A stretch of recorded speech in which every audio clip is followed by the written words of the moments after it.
Hi,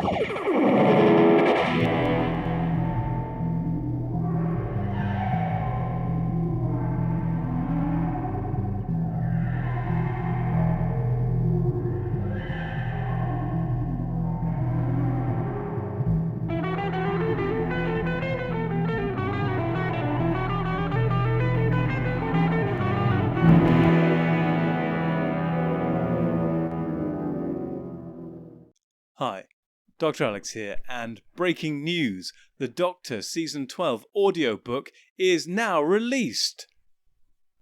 But wait, I hear you cry, hasn't that been out for years? And it is true that it began broadcast on YouTube way back in 2019, which does, mean it's basically 5 years old, and it was then released in print form on Kindle, paperback and hardback through Amazon in 2020. Again, some time ago, I'll grant you, until it was finally published as an audiobook in 2022 through Audible. But after that point, 2022, Audible said they were going to send it to their other audiobook partners for publication. Since then, in the intervening, 2+ years, I've not seen the Doctor Season 12 appear on any other audiobook outlets. And so, having given them as much benefit of the doubt as I feel I could reasonably do, I went to Findaway Voices and I've published the Doctor Season 12 as an audiobook through them as well. And so I'm pleased to announce that it is available, as of the time of recording anyway, through Spotify, Kobo, Nook, Libro FM, and of course Google Play. As I mentioned in a previous video, I'm probably going to put the Doctor Season 14 out straight through Findaway Voices and have it go out through Audible at the same time because Findaway Voices allows me to do that. And between now and the release of Season 14 through all the outlets, I'll also put the Doctor Season 13 out through Findaway Voices, so that will also appear on Spotify, Google Play and all the other outlets. By the way, related to Season 14, the next episode will be out this Saturday, episode 9 by Lonnie Webb, the amazing Death at the Edge of the Universe. But after that, we'll take a small break for the summer holidays so I can recharge my batteries, get the last 5 episodes done, which basically consist of an enormous 3-part story, followed by the finale for the entire series, indeed all 3 series, with a 2-part episode by myself. But until that episode comes out, you'll have the rest of this video to enjoy, in which I will give you, as I usually do, the audio sample that goes with this book, the Doctor Season 12.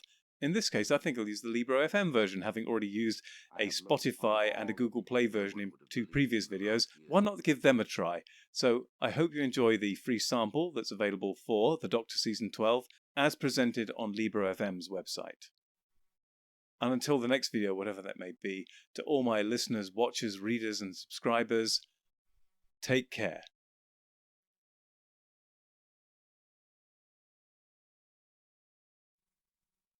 What the hell is this? He exploded furiously and Scottishly. This, being the main console room, had a bizarre appearance, at least to anyone familiar with it.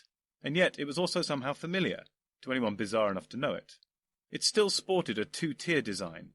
Gantry at a higher level, where the main doors lay, with stairs leading down from there to the central area of the previously mentioned console. But this was where the similarity with the Doctor's most recent recollections ended abruptly. The first problem the Doctor was having was just how bright everything was. Every wall, stair and banister was a brilliant and unforgiving white. Each wall was decorated with sunken circular roundels, an aesthetic he was obviously familiar with, but not for a very long time, and not on such a scale.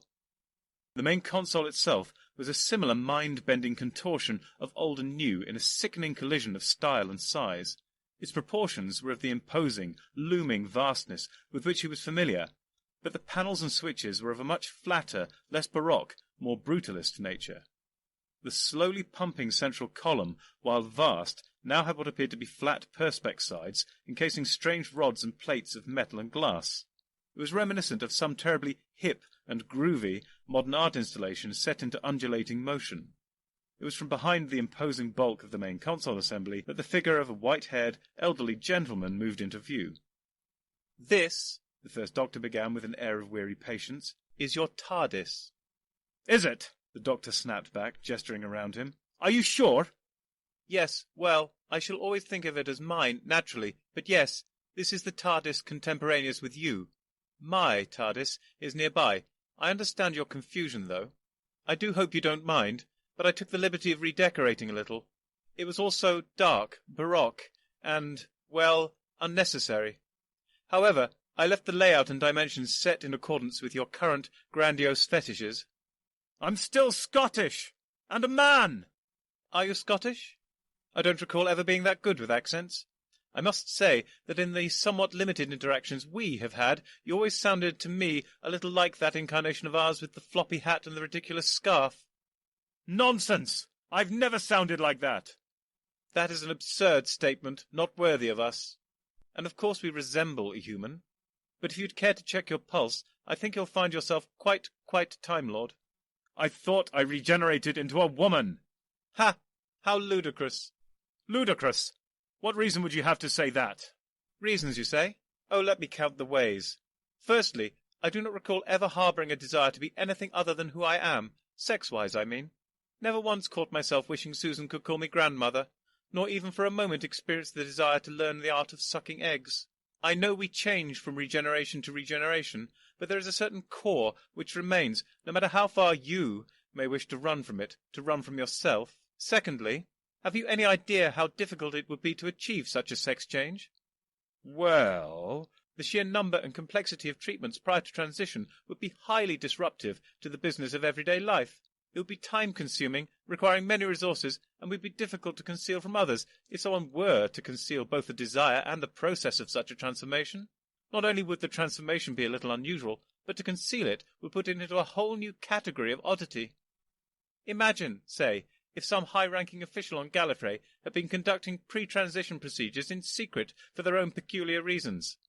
What if they were then struck down in the course of their duties and regenerated in front of some hapless palace guard? Can you imagine the confusion and bewilderment on the face of this poor guard, utterly unprepared for this most atypical and difficult of regenerations? He would be completely thrown by it." "That's an awfully specific example." "Is it? I'm sure it's purely hypothetical." The central column began to rise and fall more quickly, lights flashing within, but before it had even completed one cycle, there was a crash and an ear-shredding screech as metal rending upon metal. One view screen showed an image which only a Time Lord could easily interpret. The universe had shattered. Instead of one space-time, the universe was in shards, sections of space and time broken asunder, and while still close, slowly and surely drifting apart. A communication screen now struggled hazily to life. Barely discernible through the snowstorm of static, the First Doctor's face swam into view. He was only able to utter one sentence before the connection was lost forever. "My dear Doctor, did you leave something undone?" Then the 12th Doctor was utterly alone in his TARDIS, adrift in a splinter of space and time.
Masters, mistresses, the Doctor requires materials in order to maintain the TARDIS and ensure continued functionality. He similarly requires carbon-based comestibles to sustain his own biological functions and existence. Master would never say this, but he requires aid beyond that supplied by this unit in order to acquire these.